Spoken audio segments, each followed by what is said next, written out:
Welcome to Sinister Heroes. I'm your host, Danny Iniquitous. I want to thank you for checking us out. This week, I just wanted to talk about Ravenloft, the concept in the world, and a little bit about the campaign that I'm currently in with Critical Failures on Thursdays nights for Curse of Strahd. So we're going to jump in a little bit about what Ravenloft is and some of these aspects and how they get created. Okay, but first, we want to say a big thank you to our Patreon supporters. We love you guys. Thank you so much for supporting us. If you're interested in becoming a Patreon supporter, the link is in the description, as well as the link to the live stream game that I mentioned already with Critical Failures on Thursday nights. And I just want to say a big thank you to all of you who have watched and shared and subscribed and commented. We love you guys. What you do for the channel and help it grow is really awesome. And just we're so grateful to have met you guys and encountered you throughout all of this. That being said, we're going to jump into what Ravenloft is. Ravenloft is a setting. It's kind of really your horror setting for D&D. It's full of vampires, werewolves, undead, old Transylvanian-like towns.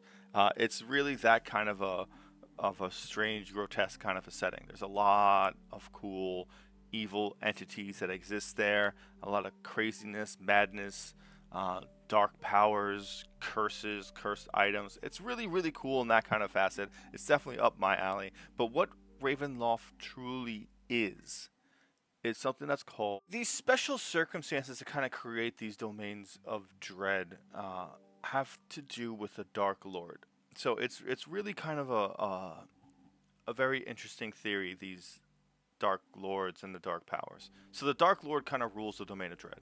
The Dark Powers are kind of just aimless, evil entities that just curse and cause people to become evil and twisted, but it doesn't seem like they have a goal.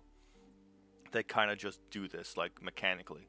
Not because it gives them joy, but because it's what they do. One of the best sequences of this is Lord Soth from Dragonlance. When he becomes... Like, he historically becomes, like, the Oathbreaker Paladin. Like, that's kind of what his story is. He's really cool. Definitely check him out. I love him a lot. Actually, he's really, really great. But his story, there's a lot of betrayal, and he kind of forsakes his oath as a Paladin and becomes Lord Soth. And at one point, when he does actually kind of betray being a Paladin and becomes, like, an Oathbreaker, that's when he gets pulled into this domain of dread, because he ruled one for a while, and it was the Dark Powers that took this moment that really corrupted Lord Soth and made him betray his oath and pulled him at that point into this domain of dread that reflected his exact world. Like, these domains, like the Shadowfell, are shadow versions of the reality or the material plane that we are in currently. So everything's kind of the same, but decayed and dilapidated, and what would happen if this world had been overcome by evil aeons ago. So they pull them in, and then you are kind of cursed and forced to be there for eternity. Lord Soth broke out. He's just one of those guys that can do, like, world-bending things, because, again, he's really awesome. But he was able to break out and leave his domain of dread in the past and beyond. So, in Curse of Strahd, the land of Barovia falls into the same circumstance. There's an event that causes Strahd to become Strahd von Zarovich, and it pulls the world of Barovia into the domain of dread. So it becomes this perfect setting. So that's what a domain of dread is. But again, everyone that gets pulled in there, these Dark Lords, which Strahd is subject to the Dark Powers, who really don't have a clear purpose. You know, they kind of just do whatever it is they want, with no, like, large-scale goals in mind. But everyone in there is cursed and plagued with evil. And the Dark Lords are usually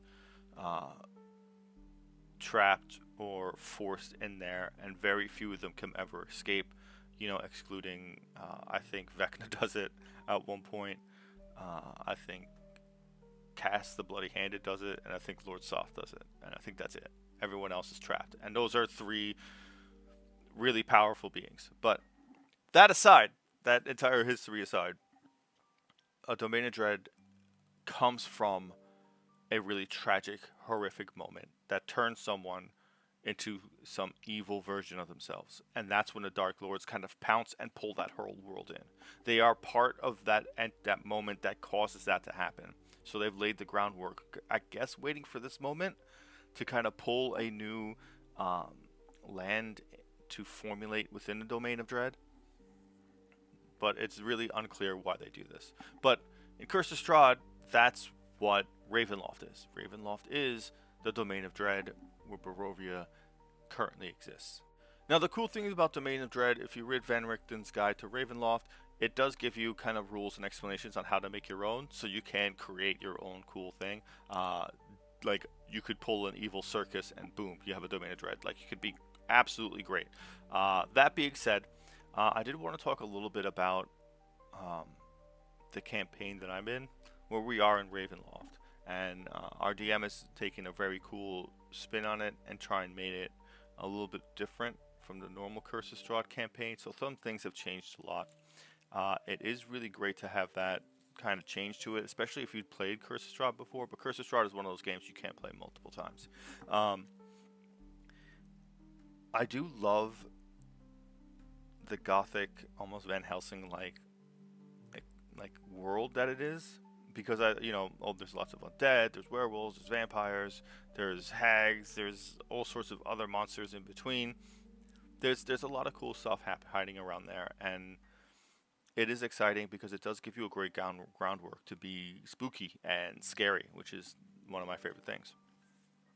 So Barovia really has like a very special place in my heart. The thing I did want to mention about the campaign that I'm in specifically is that everything has been changed and like kind of brought up.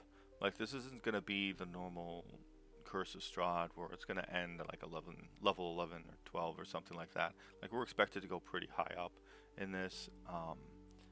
And Strahd's personalities and ambitions have changed a little bit. He's a little bit different than you normally would see. And I like that there's a certain level of madness that's kind of overtaking the population.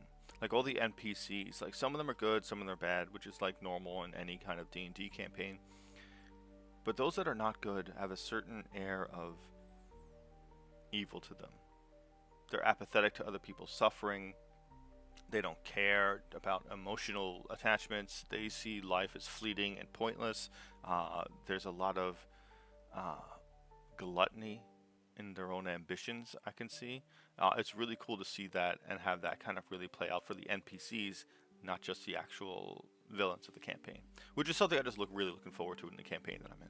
So I don't want to go too in depth with what a Domain of Dread is beyond what I've already said, because it's you can go for ages talking about it and explaining in depth how it happened between each person. But one thing I do want to finish off is what makes Lord Soth and his Domain of Dread so great in my mind is because, to me, that's what happens when a paladin becomes an Oathbreaker. That's why Oathbreakers have a very special place in my heart, and I don't play them. Like, I should play them realistically, but I don't, because I have a tremendous amount of love and respect for Lord Soth, but turning from being good to being bad as a paladin is strong enough that you can force the land you're in into a Domain of Dread.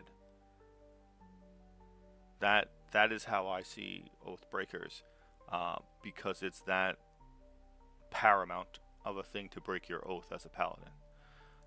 So that's why, in my mind, that's why I don't play them. That's kind of what makes the Domains of Dread important, what makes the role-playing aspect of an Oathbreaker important, and kind of puts in perspective what has to be done to create a Domain of Dread. You have to sacrifice something that's inherent to who you are. You have to turn your back on something you've devoted your life to, so that's giving you power, something that's giving you the availability to save the people you care about, and throw it away. And that conscious decision to be removed from something that important, That's what makes the characters in Domains of Dread that interesting. Because they're not just a villain who's just, I'm bad because I'm bad. It's something happened to me. And this was the result. And I'm just as cursed and trapped here as everyone else is. And that makes for a great villain. That's what makes for Domains of Dread so interesting, because you can build such a unique character villain from it if you're constructing your own. You know, it could be, you could do a campaign where you're just fighting a bad guy, or like someone who's like thinks he's a bad guy but they're a good guy, and in the middle of you fighting them, they betray this aspect of who they are, and then you can be as a whole group pulled into the Domain of Dread at the same time. And that could be a campaign out of itself, just those moments, you know. That would be really interesting as you find this character do this, and destroy everything. Or maybe they were helping you fight another evil entity, and that was just like an NPC that was with you, that was like in combat with you, that caused this Domain of Dread to happen in your presence. And now you gotta fight your friend. Like, that's just awesome. Like, that's so many great stories that you have a great opportunity to tell. And I think that's what's kind of makes Domains of Dread really, really interesting as a setting beyond other D&D settings. But with that all said and done, we're going to bring this video to a close. Let me know what you think. Let me know what you think about Ravenloft. Let me know what you think about Domains of Dread. I'd love to hear more about it. And big thank you to our Patreon supporters. We love you guys. Thank you so much for supporting the channel. If you're interested in becoming a Patreon supporter, the link is in the description. And a big thank you to our friends at Critical Failure, who are part of a live stream game on Thursday nights. Check us out. It's a lot of fun. And thank you for giving a Spooky Kid a chance.